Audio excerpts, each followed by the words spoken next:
తెలుగువారి వంటలు ఇవాళ బీట్రూట్ హల్వా ఎలా చేయాలి, దానికి కావాల్సిన పదార్థాలు నేను మీకు ఇప్పుడు చూపిస్తున్నా. ముందుగా ఒక బీట్రూట్ దాన్ని మనము తురుముకున్నాము. ఇలా మీరు సన్నగా తురుముకోవచ్చు, లేదా ఈ రకంగా అయినా తురుముకోవచ్చు. ఒక బీట్రూట్ తీసుకున్నాను. ఎంత రేషియో తీసుకుంటారో అంత రేషియో కొబ్బరి తీసుకోవాలి. అప్పుడు మీకు బీట్రూట్ హల్వా చాలా టేస్టీగా ఉంటుంది. ఈక్వల్ రేషియో మీకు 3/4 కప్ ఆఫ్ బీట్రూట్ తురుము తీసుకుంటే 3/4 కప్ ఆఫ్ కొబ్బరి తురుము తీసుకోవాలి. ఆ తర్వాత కండెన్స్ మిల్క్ ఒక 3/4 కప్పు. మీకు ఇది లేకపోతే షుగర్ వేసుకోవచ్చు, లేదు ఇది ఉంటే పాల్కోవా షుగర్ ఏదైనా వేసుకోవచ్చు. కండెన్స్ మిల్క్ మీకు ఆ ఫ్లేవర్ ఆ టేస్ట్ యాడ్ ఇస్తుంది. నెయ్యి 5 టేబుల్ స్పూన్స్, క్యాష్యూస్ జస్ట్ మీకు గార్నిషింగ్కి. ఆ తర్వాత జస్ట్ 1/4 కప్పు మనము షుగర్ తీసుకున్నాం, ఎందుకంటే 3/4 మనం కండెన్స్డ్ మిల్క్ తీసుకున్నాము, అందులో షుగర్ ఉంటుంది కాబట్టి. సో మనం 1/4 కప్పు సరిపోతుంది. ఆ తర్వాత బాదం ఫ్లేక్స్, ఇలాచీ, బాదం ముక్కలు, ఒక గ్లాస్ పాలు, పచ్చివైనా లేదా కాంచిన పాలైనా. ఇవి కావాల్సిన పదార్థాలు. ముందుగా ఇలా పెనం పెట్టుకొని దాంట్లో 2 టేబుల్ స్పూన్స్ నెయ్యి వేసుకోవాలి. వేసుకున్న దాంట్లోకి మనము బీట్రూటు కొబ్బరి వేసుకొని బాగా ఫ్రై చేసుకోవాలి. జస్ట్ మనకు పచ్చి స్మెల్ పోయే వరకు వేయించుకోవాలి. అప్పుడు మీకు మంచి ఫ్లేవర్ యాడ్ అవుతుంది, నెయ్యి ఫ్లేవరు, కొబ్బరి కూడా. ఈ రెండు వేసుకొని ఫ్రై చేసుకోవాలి.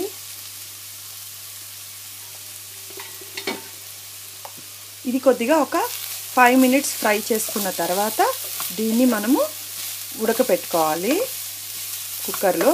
అప్పుడు మీకు చాలా భిన్న అయిపోతుంది. మీకు దీన్ని ఒక 5 మినిట్స్ ఫ్రై చేసుకుంటే సరిపోతుంది. ఒక 5 మినిట్స్ ఇలా ఫ్రై చేసుకున్న తర్వాత దీన్ని మనం మొత్తము ఒక గిన్నెలోకి, స్టీల్ గిన్నెలోకి తీసుకొని మనము ఉడకపెట్టుకోవాలి.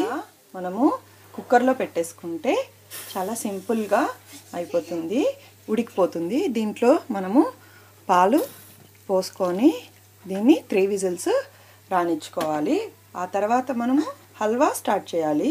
ఇలా మనము 3 విజిల్స్ రానిచ్చుకున్న ఈ బీట్రూట్, మనం వేయించుకొని ఉడకపెట్టుకున్న బీట్రూట్ని మనము దీన్ని ఈ పెనంలోకి మళ్ళీ వేసుకోవాలి.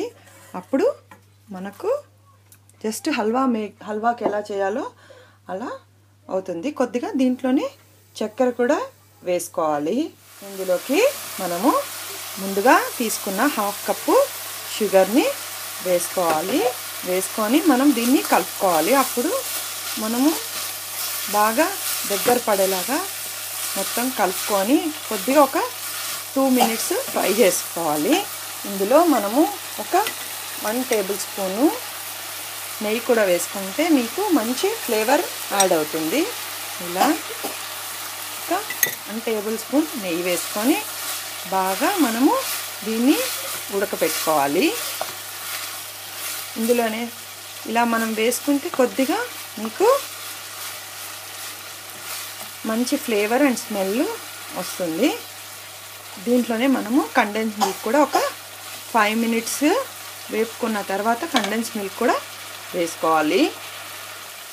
ఇలా మనము ఇది దగ్గర పడే వరకు బాగా కలుపుకున్న తర్వాత మనం ముందుగా తీసుకున్న కండెన్స్ మిల్క్ని వేసుకోవాలి, లేదా పాల్కోవా అయినా వేసుకోవచ్చు. మీరు ఇది హాఫ్ అది హాఫ్ అయినా వేసుకోవచ్చు. ఇలా వేసుకొని బాగా దగ్గరికి కలుపుకోవాలి. మీకు మంచి ఫ్లేవర్ యాడ్ అవుతుంది. మనకు ఇది హల్వా దగ్గర పడేంత వరకు ఉడికించుకొని దీన్ని ఆ తర్వాత నెయ్యిలో వేయించుకొని గార్నిష్ చేసుకోవడమే. ఇలా బాగా దగ్గర పడేలాగా చేసుకున్న తర్వాత మనము నెయ్యిలో వేయించుకోవాలి క్యాష్యూస్, బాదము అన్నీ, ఇలాచి. ఆ తర్వాత దీన్ని గార్నిష్ చేసుకోవడమే, సర్వ్ చేసుకోవడమే. మనము నెయ్యి పెట్టుకొని అందులోకి క్యాష్యూస్,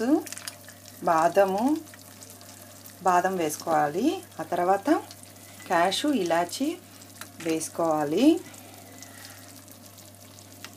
కొద్దిగా వేసుకొని బాగా ఫ్రై చేసిన తర్వాత మనము గోల్డెన్ కలర్లో ఇది ఫ్రై చేసుకోవాలి. ఈ బాదం ఫ్లేక్స్ కూడా వేసుకొని ఫ్రై చేసుకోవాలి.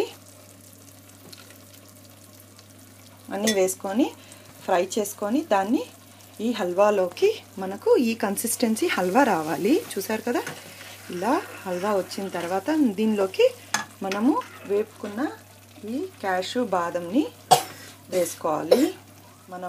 ముందుగా మనము వేయించుకున్న ఈ క్యాషు బాదంని ఇందులో వేసుకొని బాగా కలుపుకొని సర్వ్ చేసుకోవడమే. చూసారు కదా ఎంత యమ్మీ కలర్ అండ్ టేస్టీ కలర్. మీకు కలర్ అండ్ టేస్టీ కూడా మీకు చాలా సింపుల్గా మీకు హల్వా రెడీ అయిపోయింది. దీన్ని ఇప్పుడు సర్వ్ చేసుకోవడమే.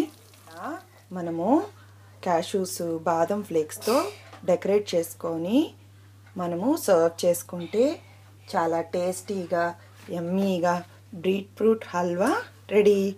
మీకు ఈ వంట నచ్చినట్లయితే ఒకసారి ట్రై చేసి చూడండి. మా తెలుగువారి వంటలో సబ్స్క్రైబ్ కండి. థ్యాంక్స్ ఈ వీడియో చూసినందుకు.